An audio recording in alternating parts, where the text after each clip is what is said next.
All our love and blessings to all of you. Om Shivaya Shivabala Yogendraya Parabrahmanaya. We bow, surrender at the lotus feet of our beloved Master Shiva Bala Yogi, and greetings to you all with my love and blessings. We can now start the questions. Hello, Babaji. Nice to see you. Babaji, I questioned many times my progress in meditation, and I came to the conclusion that I'm not able to see my ignorance and my ego.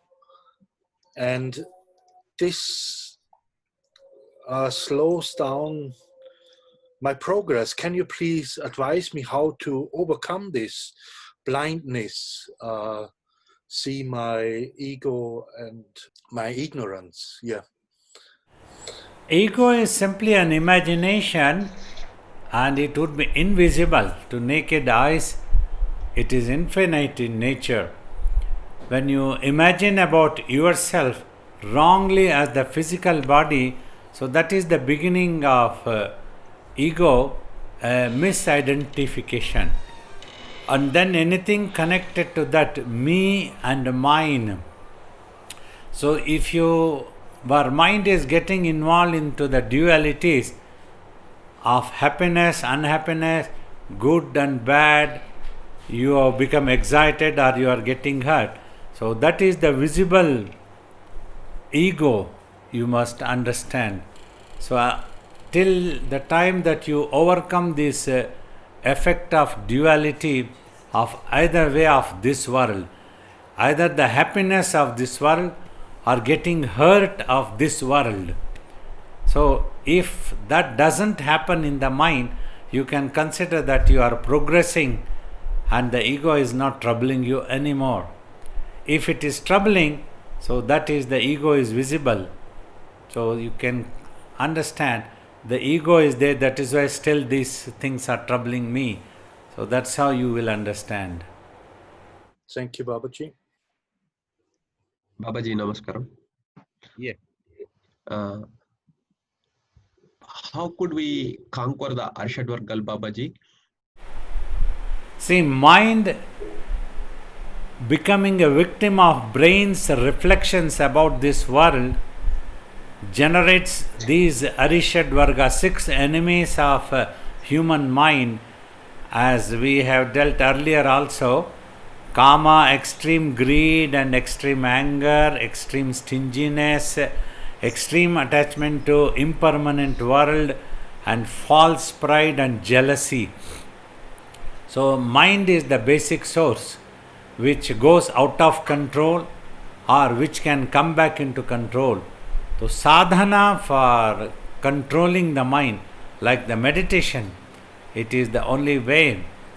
And at all other times when you are unable to meditate also, if you try to remember Guru or any God's name and try to remember everything as happening as divine's wishes and learn to accept the things that happen as it is, learn to accept the results that come in such a way, and then you can overcome these Arishadvarga quite easily if you simply surrender to the Master and consider everything that is happening in the world for you as a result. It's all the divine wishes. Then all these Arishadvarga won't be troubling you anymore. And the imagination of the mind itself will gradually disappear. Once it happens, Arishadvarga is gone. Namaskaram, Babaji. Yes. Babaji, during meditation, I am able to focus but only for a short period. How do I maintain focus for a longer duration while meditating? More practice is required. When you sit down for meditation, relax, be at peace, forget the outside world. At the time of meditation, all you have to do is keep quiet mentally, remind yourself of this point. There is nothing else for you to attend. If there is any problem, any other needs in the world, you can attend after the meditation. Like this, when you feel determined, and just watch again. It's like a dual battle. Mind runs and you try to bring it back just by watching. So by consistent practice is the thing which can make you perfect. That is the only way really that one has to understand. By habitual. Now the mind has acquired habits to run away, so you have to acquire habits to make it to remain quiet and remain focused. Thank you, Babaji. Whilst we're waiting for another questions, I do have a question, Babaji, if I may. Yeah. It's to do with karma yoga. You've spoken about karma yoga, and other people have talked about karma yoga, where everything you do as a service either to God or to the Guru. Is it also karma yoga if somebody, in serving somebody else or doing some work, puts all of their concentration and focus on that work or that person? Is it possible for that to become selfless service and for that to be considered karma yoga, or does it have to be surrendered to a God or Guru? The real surrender and the yoga can happen when the mind becomes quiet. That means it abides in itself. That is the time. So without much imagination about results, just to keep you remained motivated to do that work, that you are serving the Master, you are serving God, you continue without any imagination. That means without any expectations. So then the mind goes into yoga. So that is what? Surrendering to the divine. So in other words, I have always told, when you surrender the result, means acceptance. Whatever comes, let it happen. But you will do your work, you will put an effort. Like I will answer questions. That's my job. Whether anybody understands or doesn't understand, whether anybody likes or does not like, it's no problem for me. I am not attached to any such outcome of my teachings or my answering the questions. My job is just to answer the question based on my experience and what my master taught, so that spontaneously that answer comes. So then the mind remains in yoga, abides by self. So that's what the karma yoga's basic meaning is. Thank you, Babaji. So, sorry, just for clarification, for you surrendered your service. You just did it as service.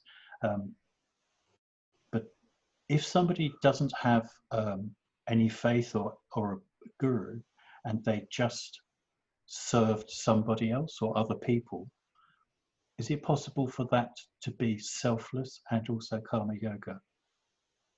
When they serve, if they don't have any expectations for themselves in the mind, then it can become yoga.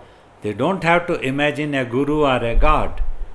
If it is not there also, but as long as if their mind becomes quiet, so that can become quiet when they don't have any expectations and just do a service. So that's what has to happen. So then it is in yoga. Obviously, when I read about you in the ashram, you were always very busy working, but also managing to meditate. My question really is about tiredness and in meditation or before it, and beyond the practicalities of getting plenty of sleep and being sensible and finding time to do it. I still find tiredness is sometimes a barrier. Sometimes after about 45 minutes, I'll find that my body will fall asleep. A few times I've nearly fell out the chair. Sometimes after a long day, one's tired before one starts. So are there any ways to try and enliven oneself or kind of energize oneself or prepare oneself for meditation with the pressures of a normal busy day?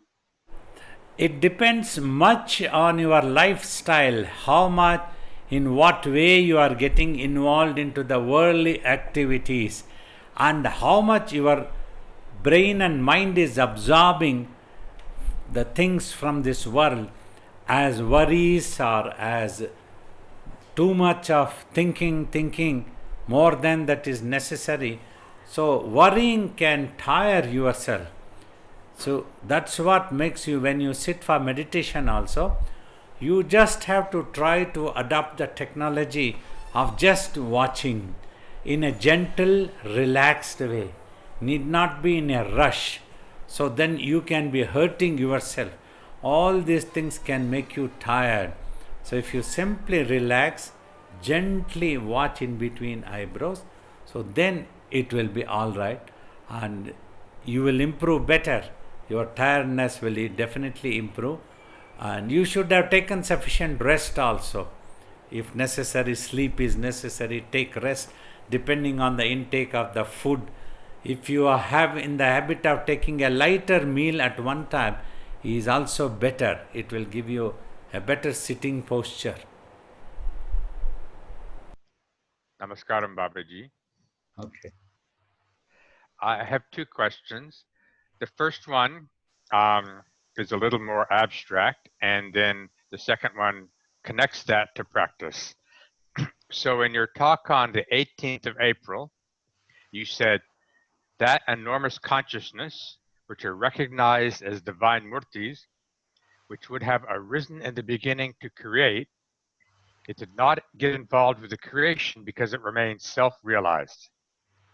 That is why the Brahma, Vishnu, Maheshwara concepts are considered as divinity itself. That's what you said on the 18th. And I'm wondering why you used the word concepts there to refer to the murtis. Just to convey, they are not human type of personalities who are sitting anywhere in the space, because the Parabrahman, the ultimate truth itself, is infinite and invisible supreme consciousness, not a personality that one would like to imagine.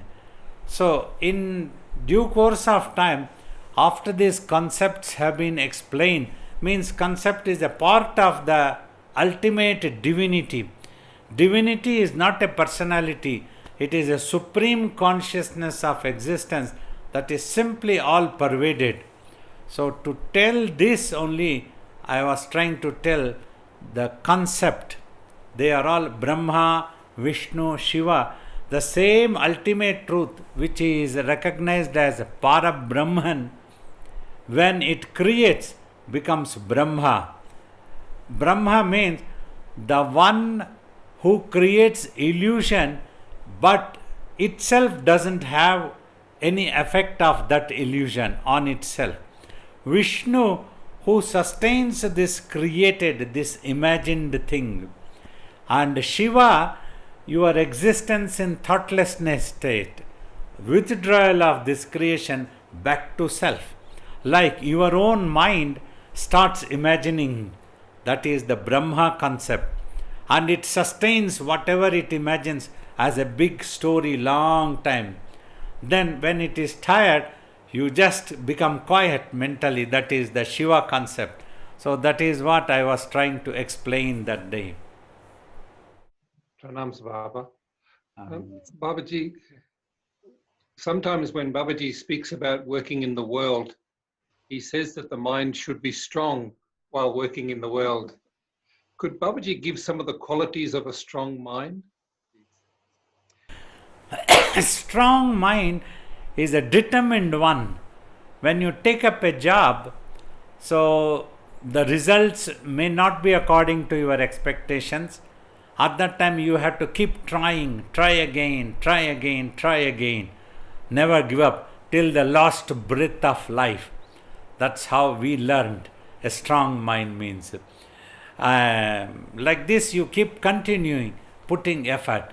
Even if the things doesn't happen according to your expectation, something else comes. Like I go on teaching, people don't learn, they start behaving in their own way. But I go on teaching, I don't lose heart So till the last breath of my life, I keep teaching. I have told you all, if you remember, in our primary school also, teacher used to tell, Ki, I don't know whether you all learn or not, I am not going to give up my practice. So that's why I keep teaching you like that. So that is sitting in my head and it keeps ringing. So that gave me enormous amount of strength for the mind to remain determined and keep going.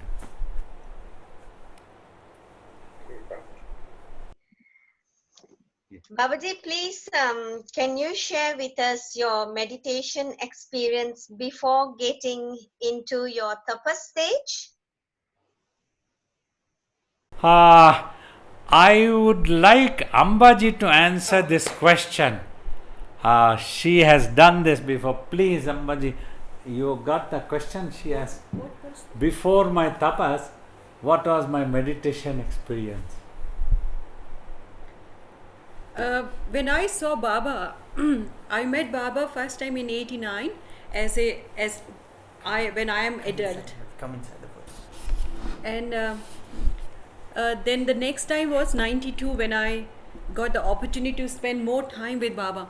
And anyway, that's not the thing, but what I observed in him, that he was before his tapas also, he was single minded, single focused on his guru, and his devotion was amazing to me. You know, that kind of a single focused mind, nothing except his master, and whatever every single means, there was nothing else existed in the world except for Baba, his master. And I think he had already in his life, he was already there. He had achieved, because whenever we used to have these kind of conversations, I was fortunate enough that I was introduced to Advaitic teaching from the very young by my parents also. So I had lots of doubts, and I used to always ask Baba about what is mine and why this has happened, what is the universe, what's the use of going back, and why the creator has created. So these kind of things were all there. And so I remember once we were having this kind of mind and its imagination question and answer. I was recording Baba, and I was just amazed, and I was just like, oh my goodness, he's something very unique.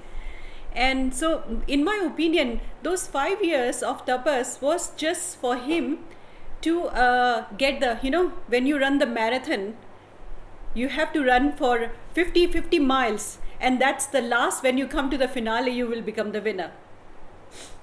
But so that's something. The last step was those 5 years. He was already 20 years of his life, he was every day doing the tapas.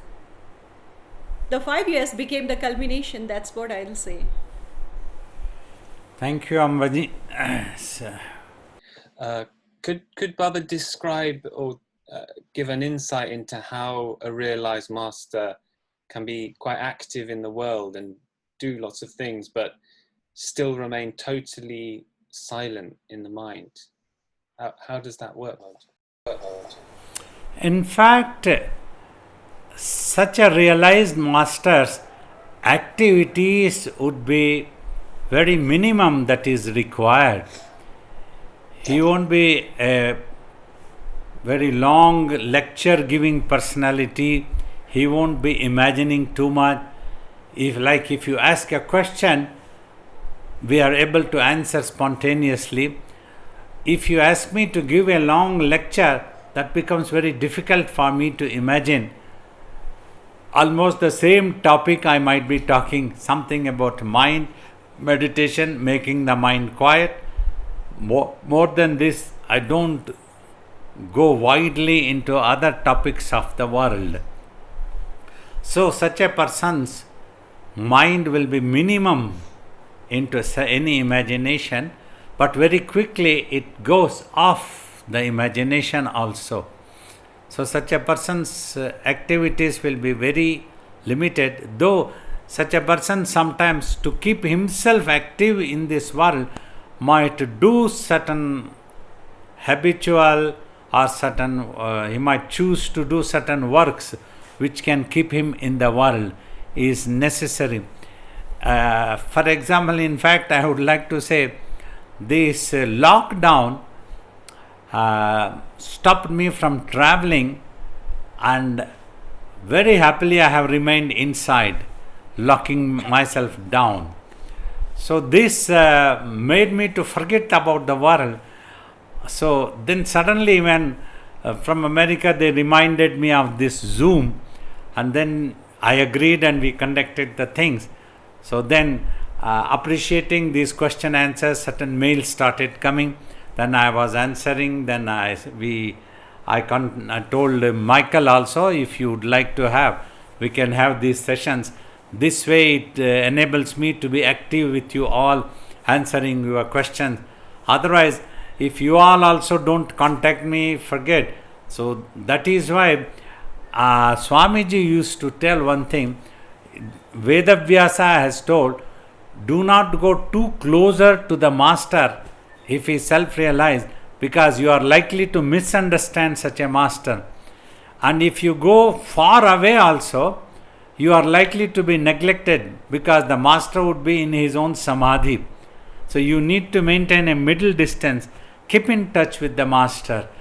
If he is alive physically, that's a bonus. You prick him, ask any questions, take guidance, try to motivate yourself and continue that sadhana. What can I say, Babaji? Ambaji has a small comment on this. What I observe with Baba, and I think just sometime out of the blue, and I ask him, what are you thinking? If he's just quietly sitting, in my life with him in 30 years, his answer always has been the one: there is nothing. So it amazes me that how can Baba remain without in that constant process of thinking. So his mind goes just back to the self, and when he needs, when something comes onto the, it's like he always says this example. It's like a you write on a write like a water, use the water to write. You can see it, but it dries out within few seconds. So and it reminds me another thing which Ramana Maharshi said. It's like you throw a pebble in the water, it creates, as long it goes into the water, it creates kind of a ripple, and then it goes back to the settle. So I think something like that, and that's very amazing because our mind gets active even during the sleep. And when Baba says there is nothing, it just amazes me. Ji. Yeah, yes. Babaji, if you are battling some sort of difficulty in your life, it may be an illness or just a difficult situation, do those efforts get converted into your sadhana? Or does it depend on whether you are able to accept the situation and keep the mind from going into further agitations? Yeah, two things here.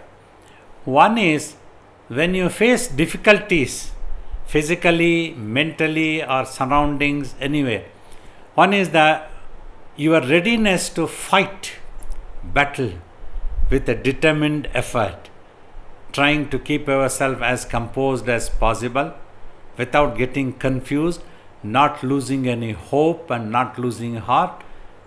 Keep trying.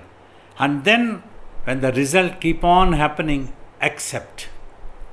Simply the body became diabetic and we are unable to eat what we could eat as youngsters. So we keep fighting and then finally we accept. They say Ambaji is laughing at me. She knows that my body is diabetic. I cannot eat sweets and she makes fun. Anyway, as an example only I am trying for anybody. Physically, pain can be very painful. I understand. I have undergone that physical pains also. That's why we can understand when the consciousness is stuck to the brain's reflections, That can be painful even for a self-realized soul also. We have seen Swamiji also in such way. But however, the courage to face and keep fighting, remain motivated to go towards the divinity and do your own sadhana. Finally, try to remain as composed as possible to accept it when it is beyond your capabilities, when you cannot stop anything. So that's what we have to do. These two things can see you through. Babaji, could I possibly ask as well, when Baba was serving in the ashram for 20 years with Swamiji, he was able to deal with any situation or problem because Baba was surrendered to Swamiji. Could Babaji talk a little bit about that surrender to Swamiji that made everything, any problem disappear? Yes, one thing was that we have surrendered just like a slave to the master. Means in this here, it is not simply getting humiliated, and instead, when we surrendered, we don't have any opinion of ours. Whatever the master wants, that happens finally. If he asks us to do it, we simply do it. In the same way here, we try to see that divinity every moment. You practice. Whatever happens, in everybody's life, it is mixture. Just because Baba is a self-realized master, you should not expect that everything simply happens just like a piece of cake. It doesn't happen so in the life. Many times, my own devotees can talk in such a way to hurt me, because everybody in this world operate based on their temperament. They fail to understand the other. It could be surprising. Very often, even after spending so many years with me, they fail to understand that they are dealing with a guru. They are talking to a master who is teaching them to get out of this world's bondage, to become self-realized. But they go on talking. They don't realize. So at that time, I always remember of Jesus Christ. Forgive them, for they know not what they are doing. So with that attitude, those days also, now also, all the time, I simply surrender to the master. If this is what you wanted, so let it happen. I will accept it as your grace, as your blessings. So inspire my wisdom always. Please take care of me. Whatever you want, let it happen. It's no problem. So like that, I keep going, surrender. So then that is how you become one with the self all the time, and you will not be hurt, and nothing can trouble you.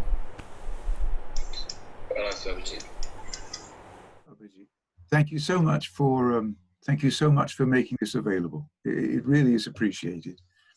The last time we spoke to you, I asked you about the mind, and you said the mind is made up of consciousness and energy. That's fine. Now, is another name for that energy Maya?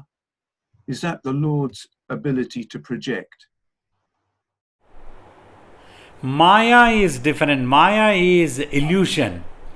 It is not the energy. Illusion means, roughly, basic meaning is to make it appear a certain thing which does not have any existence value. That is considered Maya, illusion. Have any comment? It just reminds me one of the talk of Baba I was watching, and in his old talk he's very beautifully said that the wind is there all the time, but when it turns into storm, you can see the energy. The air is there in the cosmos all the time, but we can't see with the naked eye. It's something like consciousness and energy, but when it blows things out of its control, it just goes while that's the same air turns into the energy. It's always there, but it's only visible to us when it's operate in a certain way. So I remember that answer of Baba, and it makes sense to me. Yes, the consciousness and energy are inseparable. They're one, but at the same time, one is only can be perceived by the mind, and one can be perceived in it when it's in operation. Wondering is just that we've got this wonderful consciousness which is divine, and somehow there's a creation of us, as the mind is a creation, as it were, and it's as though the mind is a sort of mirror. And I'm just trying to think of what that reflection represents, because the mind really isn't there. It's ultimately consciousness and energy, and somehow you'd think there'd be something which would form the basis for the reflection, for me to be me. I don't know if I'm making sense. Yeah. In fact, ancient teachers have referred to illusion that a creation has not happened at all, though it appears to be there, and the things are not real.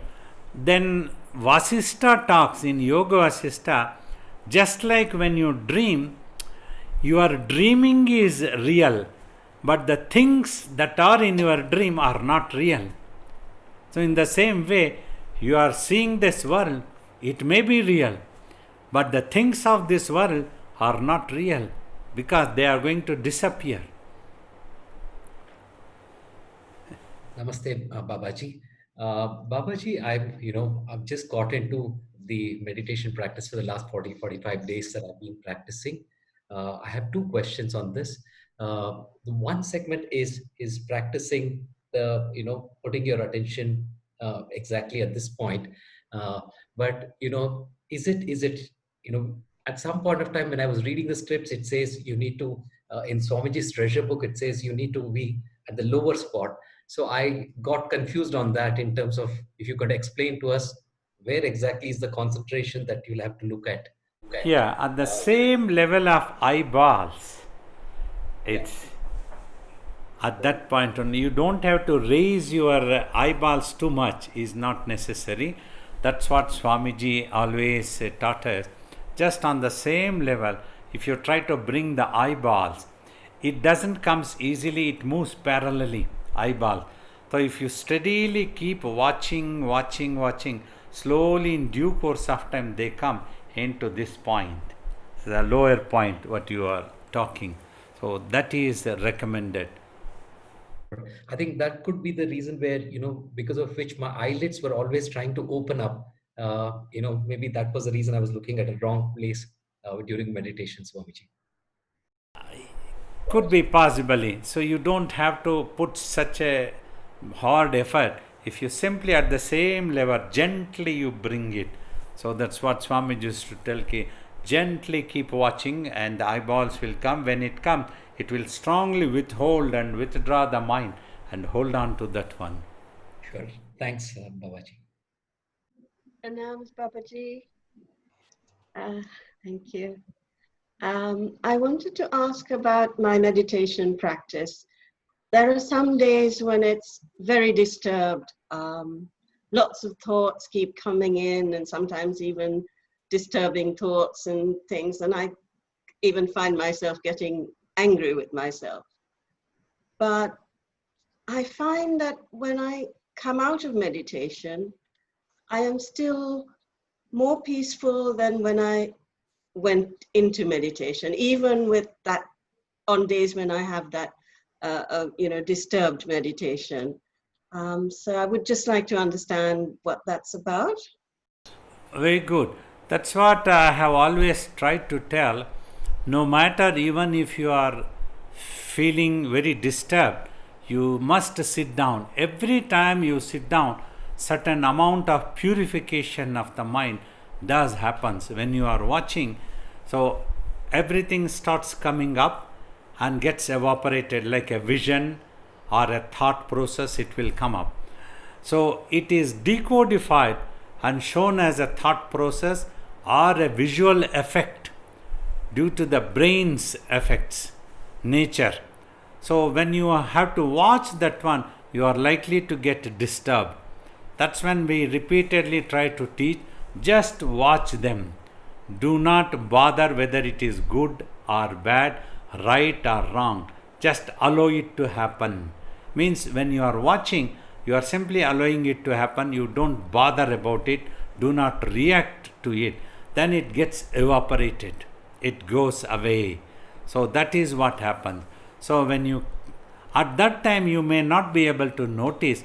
When you come out of meditation, then you will see that when the mind would have settled down better, then you will feel that peace. So always when the mind becomes quiet, only we get the peace and happiness. In the world also, often we think when we get a certain object of our wishes, when we need it, so then we become happy. So we have become happy not because of that object. Actually the mind accepts. When it accepts, it becomes quiet even for a moment, for a fraction of a second. So then you experience that happiness. So the actual technique is whenever your mind becomes quiet, you experience that bliss, that peace eventually. So that is why it is taught, if you practice meditation, if you can achieve the same for longer period at all time, then at all times you can be happy. Whether anything happens, doesn't happens in this world, you are happy. So nothing can disturb your happiness. Happiness is your existence right.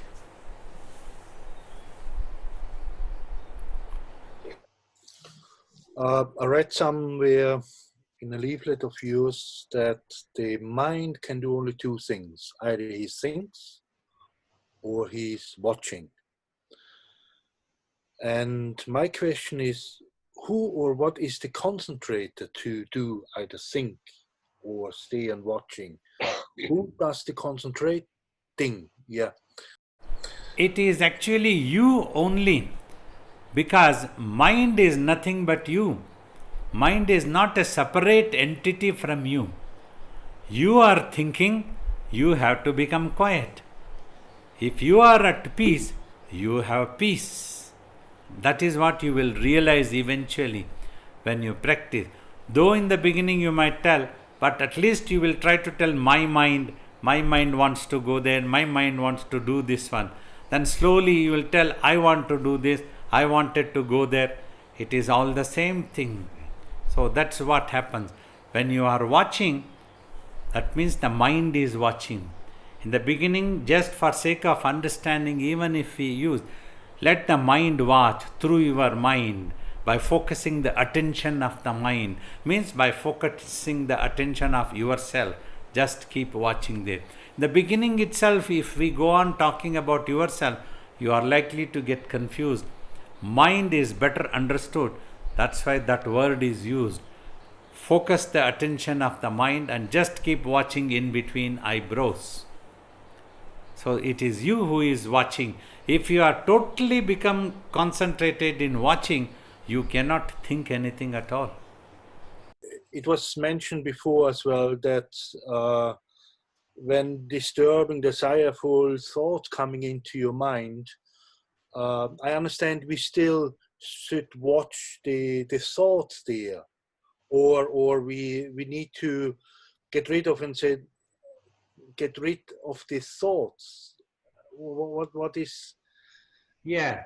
You need to get rid of the thought. There is an old saying, if there is no bamboo, so nothing to play. Like the flute.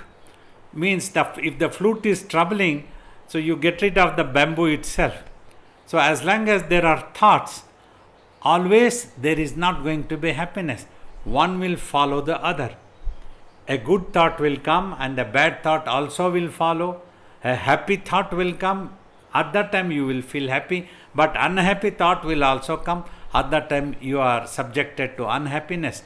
So if you totally can get rid of these thoughts, means finally when you live in this world, through your mind or yourself, when you need, you should be able to think. Moment that job is done, you should be able to become quiet, at peace.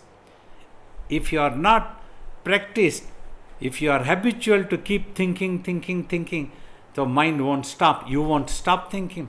You will keep imagining. So that jumps into good, bad, happiness, unhappiness.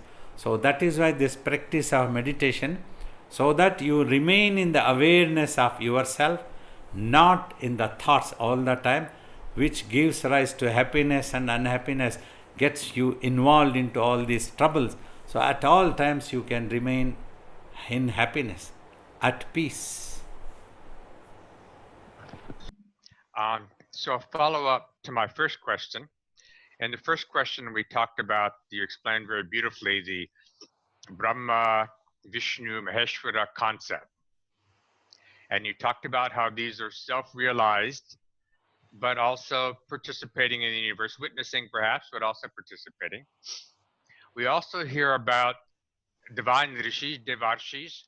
When you read in Mahabharata, there were thousands of them, self-realized apparently, experiencing, enjoying the play, the Leela. And I'm wondering, is that something we can sign up for? You see, when they had become self-realized and were at all times enjoying a happiness, does not mean that they were enjoying this world. Not that they were enjoying this world. Whatever was happening in the world, they were at all times at peace. So that is why they were enjoying the self. They were totally satisfied with the self. So you can sign up for this self-realization. You are welcome. Thank you. Due to your grace, I'm signed up for it. Wonderful. Pranams, Babaji. Sometimes we hear the term mindfulness, and so are they the difference between mindfulness and meditation? Are they similar? Can you explain that, Babaji, please? Yeah, application of the mind. Say if you are working, just now here you have asked a question. Be mindful when I am answering. Means you apply your mind here. Simply you ask a question and allow your mind to run away, and I am talking as if I am talking to a wall. So it won't enter your head. So that is what is mindful means. So when you are walking on the road, be mindful. Be mindful that any wrong thing, you might step on a thorn or you might step on a glass piece. You need to be mindful when you are walking. So application of the mind, focusing the attention of the mind is what be mindful means. Thank you, Babaji. Do you have just another question related to this? What about sometimes like something like chanting in the mind? Is that helpful outside of meditation? Yeah, that idea of chanting also. So when you chant, let your mind get focused onto that one. So gradually you develop better concentration power. So eventually in meditation, you are overcoming of the need of any anchor to remain quiet. In meditation, you are giving the practice to yourself or your mind to become quiet on its own. Whereas when you are chanting, so you are using an anchor so that you practice your concentration on that. You love that chant, you love that form of the deity, you love that master. So like that, so then your mind remains there. So instead of, definition is like that, instead of having millions of thoughts, just stick to one thought. Instead of running billion ways, so let it be into one thing. So that is the idea. Thank you. Babaji, my question was about chanting also. There are many kinds of mantras to chant or listen. What is the effect of chanting, and why does mantras usually start with Om? Om is supposed to have the first sound effect monotonously that came out during the creation. So when you chant the Om, you see, you first to the O, you open your lips. O, and you go on. O, you close your lips. So this gives the concept of creation, sustaining that creation, and ending that creation, withdrawal. So this ancient sages decodified it as Brahma, Vishnu, and Shiva concepts. So that's why in our Sanatana Dharma, Hinduism, we have adopted since Rigvedic era the chant of Om to be added before any mantra as a samput. So that is one thing. So other than that, there are so many mantras. Any mantra can be powerful, whichever appeals to you. Your guru's name or any deity's name, whichever you fall in love. So then your mind accepts. That's what the human nature. If the mind doesn't accept, it doesn't appeals, then it doesn't accept. So if it appeals, it accepts. Like many people keep asking whether Gayatri Mantra more powerful, Mrityunjay Mantra more powerful. Anything can be powerful. The power is in your mind. When you are able to concentrate when you are chanting, so that generates the power actually. That becomes powerful. Like for me, my guru's name, Om Shivaya Shivabala Yogendraya Parabrahmanaya, that became more powerful for me. It gave everything. So that is what the essence of mantra chanting. Thank you, Babaji. Babaji, my last question for today is, I feel more and more that it comes more and more into my life that I need to sacrifice of lustful eating, of daydreaming, of the quality of life I have now. Can you talk about sacrificing and their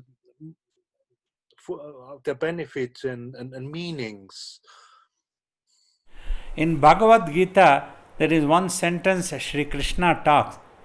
Tyagat Shantira Nantara means after you sacrifice only, you will have peace.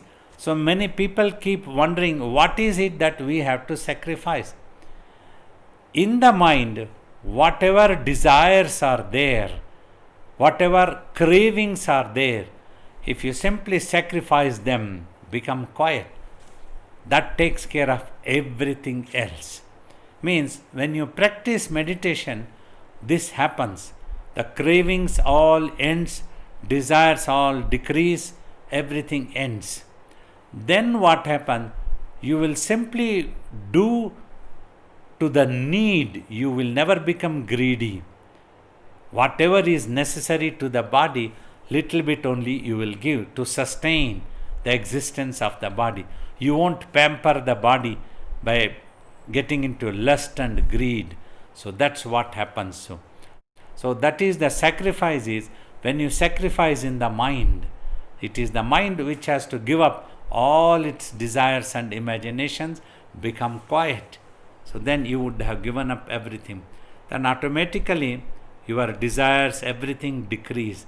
That's why Swamiji always told, just meditate. You don't have to keep asking which is the thing I have to give, which is the thing I have to eat.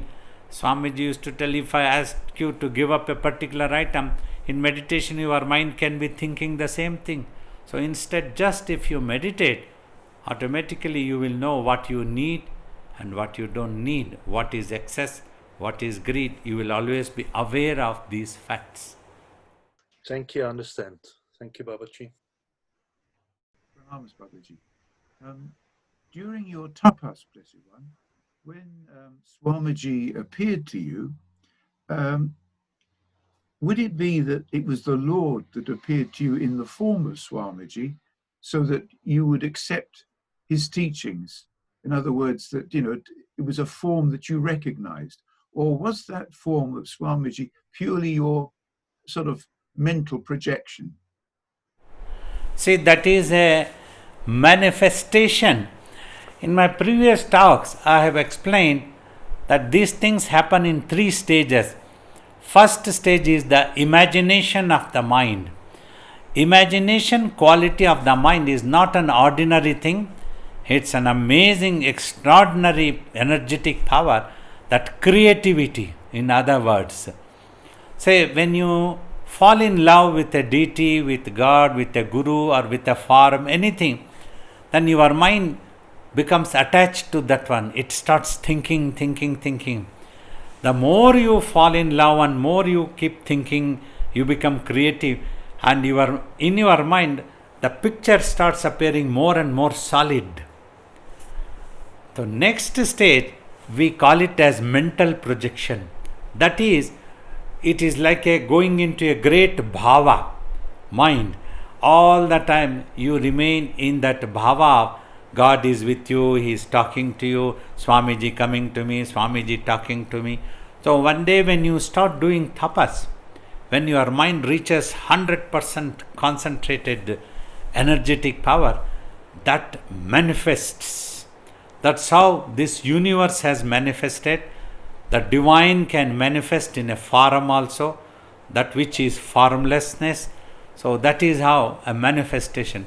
So probably due to my previous resolutions that I had become so much attached to Swamiji, so finally I used to have the experience of mental projections. Then finally a manifestation happened. Manifestation means it is as equivalently physical to this world.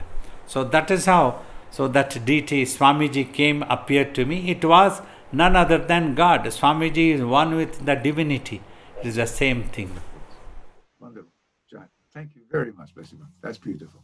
Thank you. What is the significance like sitting in a asana while doing the meditation and without any movement in the body? And also, what is the significance attain the asana siddhi in this if in this process of meditation, like if any asana? Two things.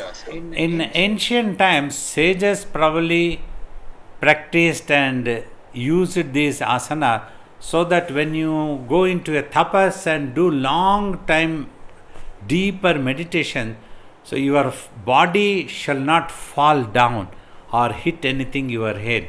So for that purpose only such asanas, to keep the body also stable, were recommended. But particularly my master, our Shiva Bala Yogi, did not recommend of any particular posture at all. He wanted to simplify and introduce the meditation to the entire world, bring it to every doorstep. Because otherwise people might give an excuse, oh, I am unable to sit in that posture, so meditation is not for me. That's what Swamiji used to tell. Nothing should stop you from meditating. No excuse you shall have to give not to do meditation. So sit in any comfortable posture and just do meditation. Simply I have added just to tell, try to keep your back and neck straight. Sometimes Swamiji used to recommend this also.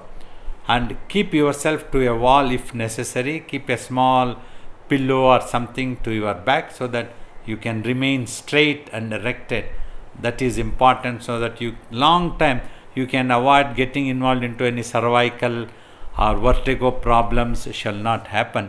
That is all the reason. Otherwise, sitting can be in any posture. You don't have to bother. In this age, it would be very difficult to practice. After some time, pains will occur.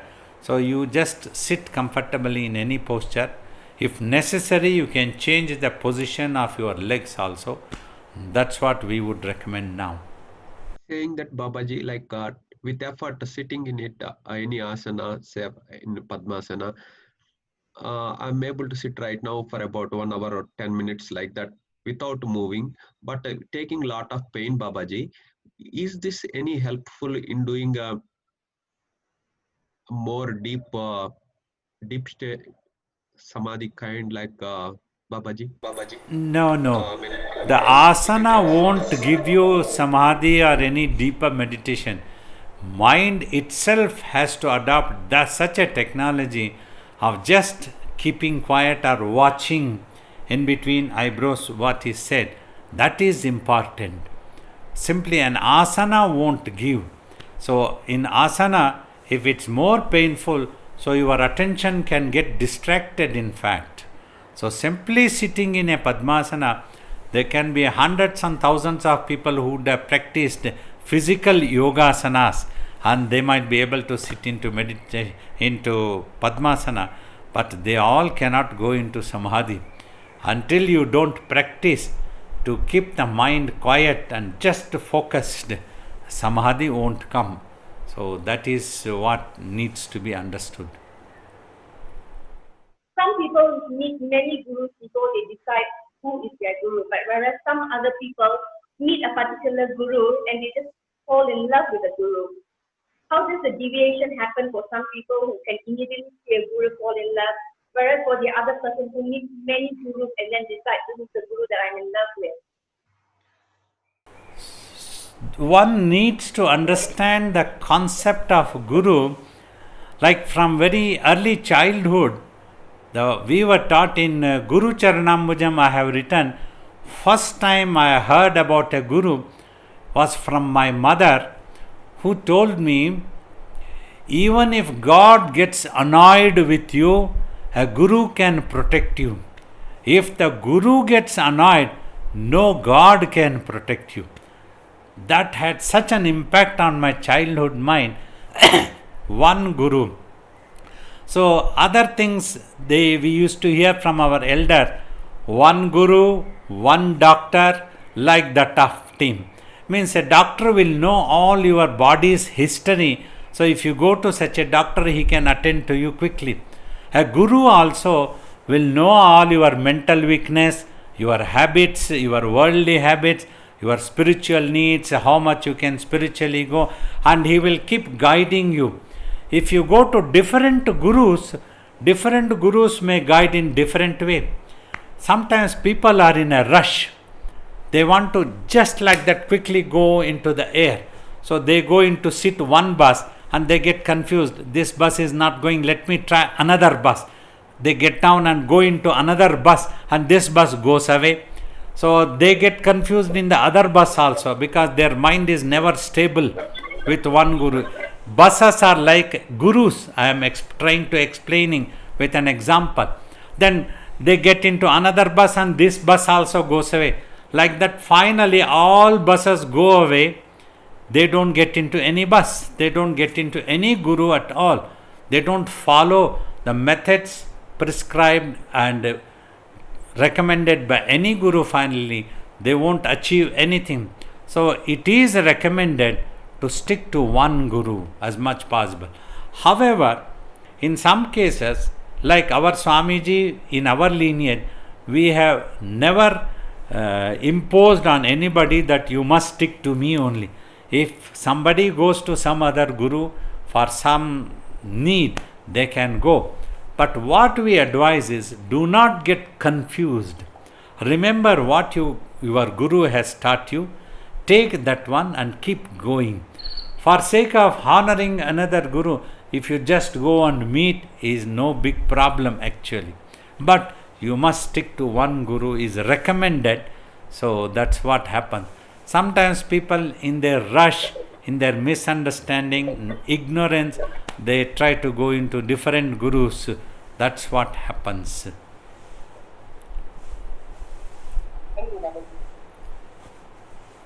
Hello, Babaji. You talked about your discipleship to Swami, and you said that your steady attention for so many years brought you the experience of Swami as an illusion, that the product of your tapas was illusion. It seemed to me that the perception had been lost of reality from what you said in seeing Swami. So what I was trying to explain, I would not use the word illusion because it would give a wrong meaning to people. For example, self-realization is when the merger happens. This question I asked Swami also once, because at the end of his tapas, he saw Shiva and Parvati manifesting in front of him, and they spoke to him. So after talking to him, like first they asked him, your 12-year tapas is done, now you can go back and do whatever you want. But by then Swami had lost all desires. There was nothing in his consciousness. He said, I don't have anything to do now, but if you have anything that you want me to do for you as a service in this world, as long as this body is there, I am happy to do it, like Swamiji told God. Then Shiva said, people of this world have forgotten themselves, that is why they are miserable. Teach them meditation, irrespective of ages, caste, creed or anything. Anybody who wants to learn. So let them practice and become self-realized. Then it is said in the story that Shiva and Parvati entered Swamiji's body. So I asked Swamiji, we have heard that a self-realization happens when the mind merges with the self. To that Swami said, you see, if a droplet of the ocean falls into the ocean, also is self-realization. In other words, if the ocean overflows on the droplet, also is self-realization. So that's what happened. Swamiji had a very hearty laugh. He laughed and he laughed. So different words have been used. That's what I had tried to use. If at all there has to be an illusion, let there be a better illusion. If at all we have to imagine, let us imagine a better imagination like Vasistha talk. As long as your mind needs to imagine about the divinity, imagine about the Atman, the ultimate truth. So self-realization, like that it is recommended. Finally, when realization happens, there is neither you nor I, it is all the same. Gurur naiva shishyaha. That's what even Hanuman tells about this. In Dvaita, when there is duality, I am Lord Rama's servant. At his lotus feet, I am a dust of his lotus feet. And in Advaita, only Rama is there. So for me also, when in Dvaita, I am my Guru's disciple, dust of his lotus feet. When in Advaita, only my Guru is there. Whatever is being done, it is being done by Swamiji only. Very good question.